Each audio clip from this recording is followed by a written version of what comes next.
আসসালামু আলাইকুম। কেমন আছেন আপনারা? আশা করি ভালো আছেন। ভেষজ চিকিৎসক হিসেবে ২৮ বছর পার করেছি। এটা আমার জীবন ও জীবিকার সাথে মিশে একাকার। কিন্তু বর্তমান সময়ে কনটেন্ট ক্রিয়েটর হিসাবে আপনাদের সাথে মিশে আমি আমার জীবন একাকার করে দিয়েছি।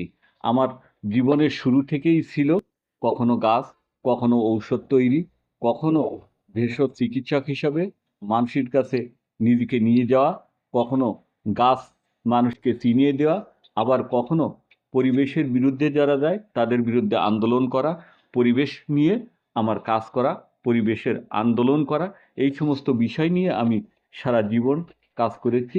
এখনো ভেষজ চিকিৎসক হিসাবে আমি আমার জীবনটা পার করতে চাই এবং আপনাদের সাথে মিশে কন্টেন্ট ক্রিয়েটর হিসাবে ভেষজ উদ্ভিদ, ঔষধি গুণসম্পন্ন লতাপাতা উদ্ভিদ গুল্ম নিয়ে মানুষকে পরিচিতি করা এবং এই পৃথিবীকে টেকসই করার জন্যে, পরিবেশ এবং প্রতিবেশের ভারসাম্য রক্ষার জন্যে, পরিবেশের ভারসাম্য রক্ষার জন্যে আমার কাজ করা, এই যে ভেষজ দিয়ে আমার ওষুধ তৈরি, সব কিছু আমি মানুষের কল্যাণে করতে চাই এবং পরিবেশকে পৃথিবী এবং পরিবেশকে টেকসই করার জন্যে আমার কাজ।